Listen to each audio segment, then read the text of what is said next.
Welcome to the Right Place podcast, where we learn with you how to navigate the world by building connections that matter, relationships that last, and businesses that thrive. My name is Rudolf Rautenbach. Today I've got a very special guest, Charles Hsuan. He taught me how to pronounce it, and I still struggle. And Charles, we met you at the Chris Fenning tour, and actually before the tour, online through a few connections, mutual connections. Welcome to the show today, Charles. Thank you so much, Rudolf. It's a big pleasure of mine, and I normally check with whoever's introducing me. Do you know how to pronounce my surname? 100% of the time, people don't know, so it's not your fault. I'm originally from Taiwan, and it's a very, very rare surname. When I say rare, I am 45, and I have yet to run into another person with my surname that's not my direct family. So what I'm trying to say is I am like endangered species. That's what I'm trying to say. What does it actually mean, since we are on that topic? The surname, good question. I read up on it. Unfortunately, it doesn't have elaborate. It doesn't mean like it doesn't have like a typical analogy. It's a surname. Yeah. So sadly, I don't have any cool story. It doesn't mean lion or doesn't mean eagle or anything like that. Nah, I can't share any cool stories with that. However, the last emperor in China, his name is Xuan Tong, same surname. So that's maybe one cool thing, but otherwise, that's it. And then continuing on the same topic, you mentioned to me once that in different countries, it is pronounced a little bit different or spelled a little bit different. Am I correct? Yes. So if it's from China, they spell it with an X. I think Xuan, and we spell it Hsuan. Don't ask me why. Don't ask me how. I actually think it'll be easier to pronounce if it's spelled with Xuan. So it's like. Yeah, then you almost expect it to be a more flat sound than a rounded A type sound. Anyways. Exactly. Yeah. So you've mentioned that you're from Taiwan. And then you've been in South Africa for years. You actually know John from university, John Watson, who's my co-host normally on the show. And you guys caught a lift with someone else to varsity every day for a number of years. And then you reunited after 20 years on the Chris Fenning tour. So tell me a little bit about how you got into the country, because you weren't born here, that history of the family, and up until maybe how you got to where you met John also. No problem. So the first time we came to South Africa was actually between 83 and 85. My dad was a diplomat for Taiwan. So we were here between 83 and 85. And then later on, we immigrated here in 93. And I've been here since 93. So that's like 30 odd years. I mean, I do go back here and there. The reason why we immigrated here is actually mainly for me and a little bit for my sister. The reason for that is my sister, she's a math professor and an actuary. So schoolwork, no problem. Me, on the other hand, that's a different story. So I was born with ADHD, and I couldn't focus in school. And I really, really struggled in the traditional Asian learning style. That is test, test, test, test, test, test, test. And I really, really struggled. And my parents liked the education style here. So basically, they packed up and they immigrated here for us. So I owe my parents a great deal, because if I stayed on that side, honestly, Rudolph, I don't know what kind of future I would have had. I don't think I would have even graduated from high school, because everything. So in Taiwan, we have the similar schooling system as America. We have middle school and high school. So from middle school to high school, you need to write an exam, like a matric exam. Based on your marks, they will place you to different schools. So if you don't get good marks, you're not going to get into a good school. If you don't get into a good high school, there's limited options. It's sad, but that's just how they operate. And the German school structure is the same. Is that so? Yeah, my wife went there as an exchange student, and you actually get grouped or allocated in those different sectors, can I say, those different areas, Yes, at a yes, very yes, young yes. age already. Yeah. Yeah. Which I never named. I mean, this never made much sense to me. Think about how much you have changed from 14 to now, your personality. So how can somebody say this is what you're going to go into and for the rest of your life? It just doesn't make any sense to me. And then you were asking about like with John. So Bruce was our common friend. So Bruce was on doing a missionary for 2 years, and he said to me that he actually met John before doing on his missionary trip, because when John's parents came to from Cape Town to Pretoria, Yeah. Bruce and John ran into each other at the campus, and Bruce was the one that said to him, "Don't I know you from somewhere? Like, where are you?" And then John's like, "I don't think so. I'm from Cape Town." And then he's like, "Wait a minute. Actually, I think it was in Cape Town." You know, John is like very goody goody, and he's probably gonna hate me when he sees this video. But kind of like that's how kind of like they reconnected.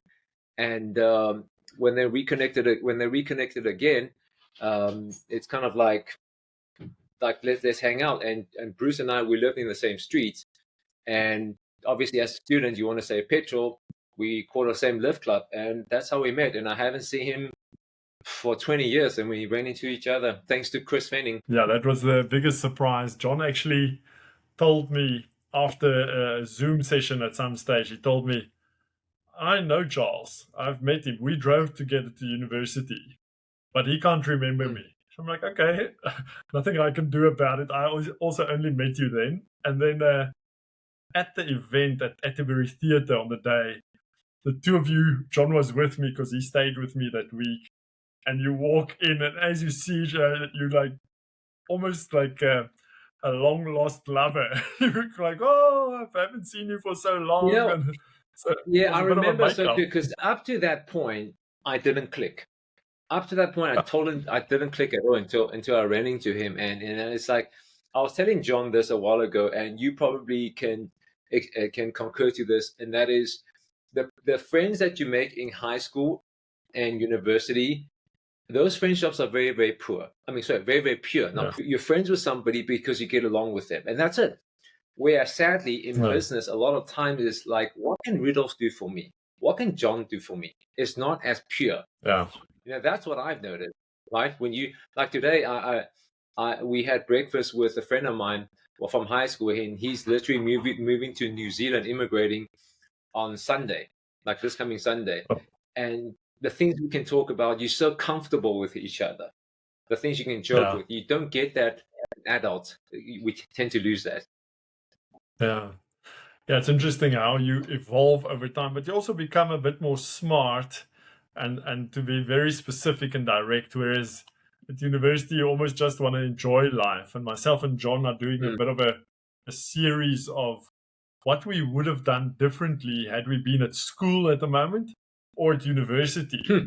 and to Hmm. already plan and to position yourself for the future, and not necessarily to tap into certain people or things in the future, but to actually build relationships that would be a bit stronger, that would allow you to gain an advantage going forward. And things like just meeting the secretary, for instance, at your first job, being friendly and friends with the PA of the boss, which is such a simple concept, but I mean, it opens doors. If she allows you in, you've got access to the boss. But if she doesn't, then you're going to struggle to ever get a proper meeting. So those nuances, those small things are quite important, and no one teaches you these type of things. It's something that you create, or you have it or you have not, but you can exercise and practice it and perfect it to some extent. But you know what? Like what you just said now, though, that's the kind of like street smart, right? Like don't overlook the people that don't have the title. Um, Yeah. and at the same time, I think that's what makes life interesting. If you're born and you already know what you know, it's kind of not fun anymore. I mean, that's why Yeah. life is full of surprises, right? So it's cool that we get to look back to oh my goodness, I can't believe. I wouldn't even look back. I can't even look at the videos I recorded on YouTube 2 years ago. I'll be like, who's that guy? What is he saying? What is he saying? It doesn't make any sense, because in such a short amount of time, you have also grown so much. So yes, absolutely. Yeah. So maybe tell me, Charles, we spoke about it a little bit at some stage, might have been at the Irene Business Network that evening or so, but what is it that you actually do? Because you obviously have to earn a living as well. You don't just do podcasts and network with people. So what is it that you actually do for a living? Great question. And that is the million-rand question, which I think people don't practice enough. So let me give it to you in less than 90 seconds. When people start businesses, they start businesses for different reasons. But what they have in common is they all want to grow. And in order to grow, you will need to make sales. But to make sales, you need clients, because no clients, no sales, no business. As simple as that. But here's the problem. In the 12 years of formal schooling, we have never, ever been taught how to sell. Not a single subject. And I don't think that's right. And that is why I became a story-selling sales coach. Because when people work with me, we get to sell more in less time to the right clients. So that's how I earn a living. I coach people to how to sell more in less time to the right clients. Less than 90 seconds. And the thing is, like, a lot of times people don't think about. So the worst time to say what you want to say is in that moment. So for all the listeners out there, if you're a business person, you need to practice what you want to say. Otherwise, you literally lost that golden opportunity. I mean, that's why they call it the so-called elevator pitch, because it's on floor to floor. It's very short. You have to capture people's attention. So is it as simple as an elevator pitch, or is that just the start of what you do? Think about it this way. Let's say if we're reading a social media post or a news article or a book title. The book can be amazing content, but if the title does not capture attention, the chances are so slim of you actually buying it or even picking it up. And that's the same as, call it the elevator pitch. I might be the most amazing person when it comes to my skills, my talent, but if I don't know how to communicate, how am I going to stand out? So to answer your question, absolutely. Because I could have said that I'm a sales coach, while so are 10,000 people out there. What makes you different? And when that happens, guess what? You will have to negotiate on price and lower your price. It becomes a price war, which I don't. I mean, you're an accountant. You tell me, having a price war, is that a good business model? Right? That's a spiral to the bottom. Exactly. Exactly. And that's why. Like, for all the business person out there, practice what you're going to say, because you will need this when you go to Bri. You need this when you go to social event. People ask you, what do you do? So practice what you're going to say. So you obviously didn't start out as this. You met John at university, so you studied something, and you are now in this, can I say, job, although it's your own business and your own thing. But what was that journey? How do you get to become this over a period of time? Because it's not something that you can go and study. Rudolf, what I do now as a sales coach, it was not an available career in high school. It wasn't available, like, on the checklist. It's not. Accountants there, lawyers are there, maybe firemen, maybe a cop, but the coaches are not out there. So when I look back now, and I realize this in the past 10 years, there was always a genesis. And the genesis brings back to, this was 2001, my final year of financial management. I had the subject called commercial law, which is a year subject, and I hated it because you have to memorize a big, thick book just to answer 20 questions. Like, I couldn't do it. I went in there with 30%. So that means I needed to get 70 to pass. I said to myself, there's no way I'm going to stay behind for the whole year just for that one subject. So I studied my butt off, and I got 48. I was 2 points short, 48. So I qualified for a rewrite. And this is December, where all my friends are on holiday. They are out of varsity. They're looking forward to next year start earning. And I'm like, I cannot be stuck here doing a rewrite. So I went to see the lecturer, and you can review your paper, right? We tried really, really hard, and we couldn't find any extra marks. Maybe she gave me half a mark for writing my student numbers right or something like that. But we couldn't find anything. And I'm like stuck. And I literally was running out of time. And then I saw on her desk, there was an envelope, a flight center envelope. So out of out of instinct, I said to her, "Ma'am, are you going on holiday?" She said, "Yes. I've been waiting to go on holiday this whole time. My ticket is here, but I'm stuck here marking papers." And I banked that idea. And this is what I said to her: "Ma'am, this is December. Christmas is around the corner. It's a time of giving, number one. Number two, you just told me that you don't want to be stuck marking another paper. So what do you say?" And she passed me. And I ran out of that office before she changed her mind. And I cannot make it up, but that's how I got my degree. And looking back now, I realize there's so much power in words. What we're doing now is words. Rudolph, when you're communicating with your clients about their financial reports, is words. You're making sense, Yeah. you're presenting, is words. Emails is words. Everything is words. And fast forward a few years, I got into sales by accident. I was working in the banking industry for 7 years, and I really didn't enjoy it. And I was unemployed for like 3 months. And then I decided to apply at an insurance company. And I never thought about doing sales, and I got into it. And they trained me very, very well. And over time, I realized I was pretty good, because the average conversion ratio in the call center back then, I don't know if it's different now, is about 30%. My conversion ratio was 50%. So every second call, I made a sell. This is selling short-term insurance. Nobody likes to get a call from short-term insurance people, right? So I realized I was pretty good. So pretty much from then onwards, every single job that I had something to do with selling, because I get a kick out of it. You can basically write your own tickets when it comes to sales. The harder you work, the smarter you work, the more your commission is like, it's not capped. Your salary is not capped. So I started to make notes over the years to say to myself, what is it that I'm doing that's helping me when we all have the same equipment, we all have the same laptop, basically we all have the same resource. So what am I doing differently? So I started making notes, and I realized I was using stories to sell.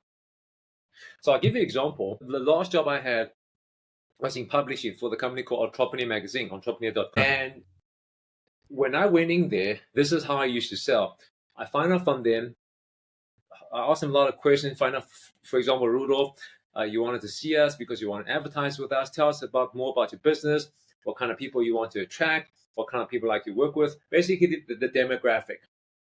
So at that point, instead of whipping out the media kit and go through all the stats and why are we so much better, why are we this and we can do this, I said to them, you know what, actually on page 92, open up the story of this person, this company, which I'm sure you heard of, 90% they have. Well, this is their story.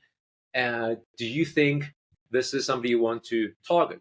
They say, absolutely, because you put a face to the client. So you're sharing a story, but also selling the story to say every single month, every single month, people like this are going to be featured.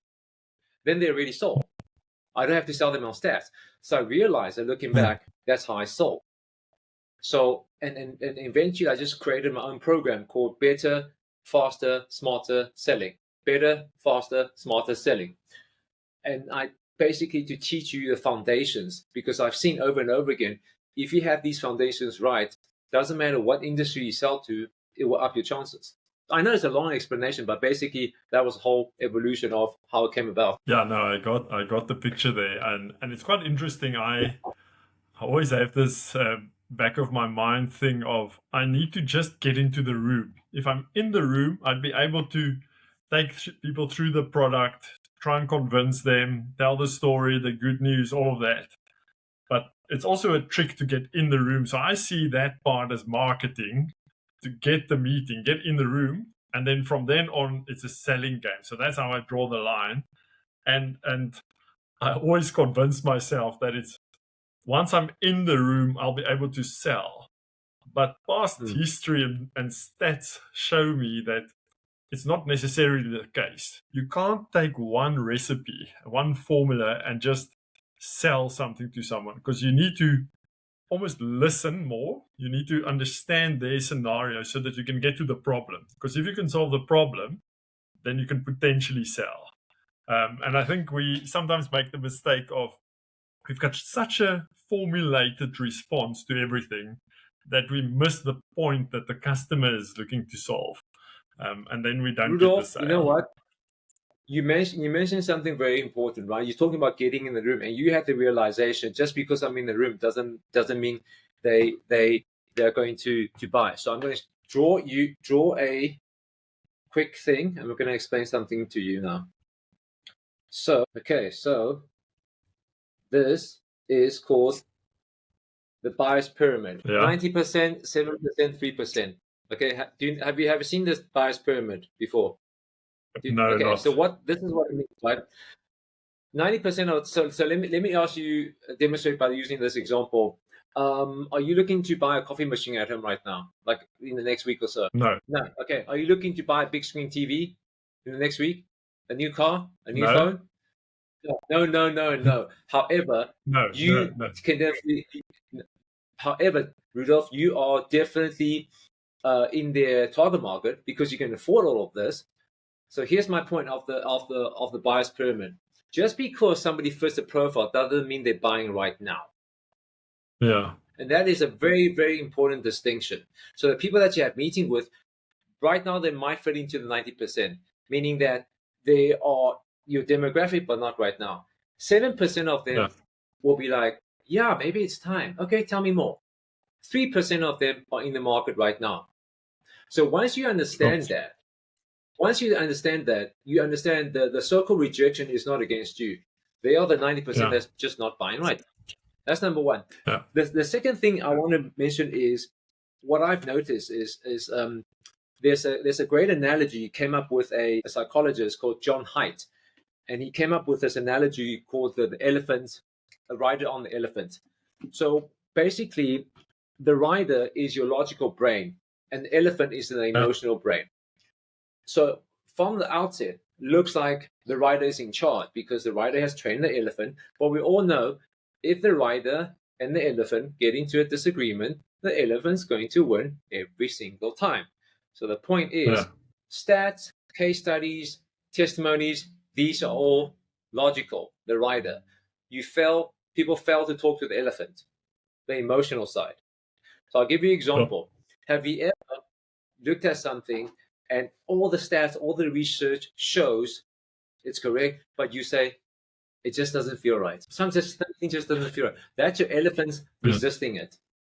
And the elephant's going to win. So if you don't speak to the elephant, you're in big trouble. Because if the elephant agrees, then it's going to walk in that direction. So logic versus emotional. Yeah, that's one part that people don't fail to notice. Speak to the elephant. Very interesting, and I can see that we can unpack your training modules in some detail today, but let's not give the training away for free. I've got a few questions around networking, and we obviously met through a mutual connection with Chris and so on. And then I think you also attended the Irene Business Network one evening, and then we met at the event that Chris spoke at, the workshop. And you also did a podcast recording during the tour of Chris. Yeah. But I want to understand from your point of view, how do you perceive networking? What is the value that you see in it? But also, what is networking to you? Is it relationship building? Is it connections? Is it just mingling? What is your take on networking as a theme almost? You know what? I see it. First of all, there are two that I am attending. For me, business events, networking is the same. One of them is Alan Gray because I'm clients with Alan Gray. Another one is hosted by Mark Sham because he's hosting a guy called Alon Reyes.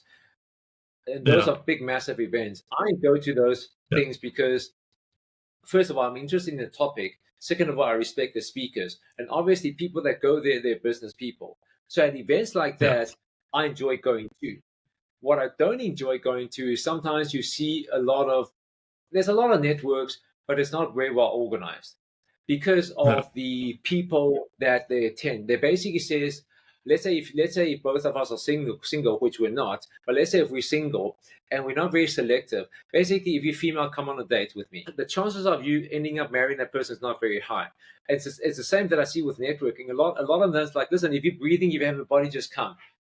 Instead of saying, let's quickly set some criteria, please only come, Yeah. or we're only looking to bring people that's been in the business for at least 3 years. The reason why I say 3 years is we all know the first 1,000 days is the hardest. 90% of the businesses fail within 3 years. Invite people that's been in the business for at least 3 years. They made it past the hard part. They're not the one that, oh, I've got this idea, I want to start this. That's not my target client. That's not my target client. But then again, for somebody that works in different industry, that might be different. So for somebody that sells, let's say, hypothetically, car insurance, as long as you have a car, you might be my potential client. So I can't speak for everybody else, but I'm very, very selective as to which one I go to, because not because I'm snobbish, but because time is the most important commodity we have. It's the most valuable commodity. Yeah, for sure. I hope that's a very good answer your question. So one, I do perceive, or I do get that you find value out of the networking. I like the way that you filter what you want to get from it, but also which ones you attend. And I think it's important for everyone to find a home almost in that space.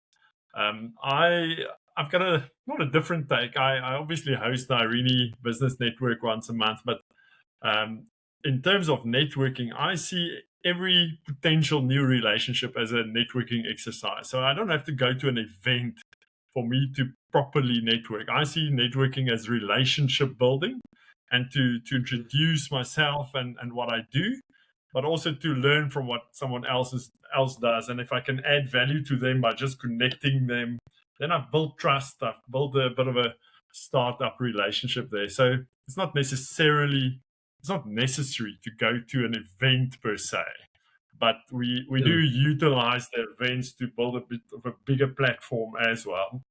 So you are going to be a talker or a speaker at the Irene Business Network in August, specifically with the story selling angle. So tell me a little bit about what your plan is. What are you going to share with the guys, and who's your target market in that? Who's a good guy to come and attend on that evening? Great question. My target audience is very, very simple. I only work with people that are smart, hungry, and humble. Smart, hungry, and humble. Here's why. I can't teach common sense. If you don't have common sense, I can't help you. Doesn't matter how much money you have, I can't help you. So that's the smart. Hungry, you need to be driven. Right? I can give you all the tools in the world, but if you're not hungry enough to improve, it's not going to work well. And humble, you can be the smartest person and be humble. I mean, haven't you met people that's so smart, but yet they're so humble, and then you just actually want to be around them? And it's the same. I like to be around people that's smart, hungry, and humble. So that's number one. Number two, what I'm going to share, I'm going to share something that is very, very practical in terms of something that they can walk away and use right at the next meeting. So I'm thinking about two things. Either I have a keynote called 7 Phrases that pays. So with the 7 phrases, it will help you start a meeting, find out more information, get their buying, and kind of find out, like, are they going to buy in a very nice way by giving them certain options. So I call it maybe doesn't pay. Reason being that maybe doesn't pay. You either say, yes, let's do business, you're not the right person, but don't give me a maybe. Rudolf, imagine, you've sent me a proposal, and I say, phone me next week. And then you phone me next week. Oh, Rudolf, I'm so sorry, I got some. Call me next week. We've all been there before, right? Yeah. And so I came up with certain phrases to kind of filter those people out already. Because again, time is the most important commodity.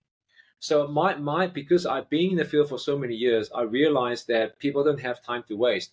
The people that come to the Irene Business Network, they have salaries to pay. They have bills to pay. They're not here to learn theories. They're here to learn something that is practical. So I take it very, very seriously. If you walk away and feel like there's nothing practical you learn from it, then I've done something wrong. Then I have not done my job as a speaker. So that's the best way I can put it. Yeah, I'm very much looking forward to that, and also to learn. I think it's important that none of us are perfect. None of us know it all, but it's important to continuously learn and refresh, and to go and practice it afterwards as well. I think for a last question quickly, I see the time's flown by. I want to know from your perspective if you believe that you're currently in the right place for yourself. Are you where you're supposed to be? Are you doing what you hope to be doing at the moment? Rudolf, I love that question. And I think about that question quite a lot. And the short answer is yes, for this season, yes. I do believe that me as a sales coach is a calling in this stage of my life. I don't know if it's going to be different in a 10 years time or 20 years time, but at this stage, absolutely. And I'll tell you how I know. I think about it every day. I read about it every day. I talk to my wife about it every day. It's like all consuming. And for me, it's not work. I just love it. I love reading up about it. I love listening to people's stories. I love trying out different techniques. So absolutely. And when it comes to the networking place, as a matter of fact, yes, on the 19th of April, I'm actually facilitating a group that I'm going to start joining. They're called Faith-Driven Entrepreneurs. Faith-Driven Entrepreneurs. People can Google it, and they basically is faith-based but business owners, and they provide you with content. I just need to facilitate it, and it's 12 people to 15 people per group. And within a week, that group got filled up, and I was like, "Whoa, that is pretty amazing!" And from people all over South Africa. And the best part is, Rudolf, I don't know any of them. They just found the website, they thought it was cool, and they decided to join. So I'm really, really looking forward to it. That's very cool. And yeah, I'm also looking forward to seeing you again at the event, and then maybe in between as well. Just as maybe a precursor is that Chris is coming back to South Africa 24 to 26 July already. So we've already planned 1 or 2 events around that. So it's not public knowledge as yet, but we'll start spreading the news from this week onwards. They won't know when this comes out. They won't know when this comes out, right? Yeah. So definitely, that's why I'm saying it as well. But looking forward to that, and maybe we can meet up again and have a quick coffee or a dinner or something. Absolutely. But yeah, Charles, it was very nice chatting to you again. I actually learn something new every time that I chat to you, so it's also quite inspirational and to me a knowledge base that I can build up on. So thanks for your time. Thanks for the effort that you've put in. And I'm looking forward to seeing you at the Irene Business Network one of these days. Rudolf, the pleasure is mine. And for the listeners out there, thank you for joining us.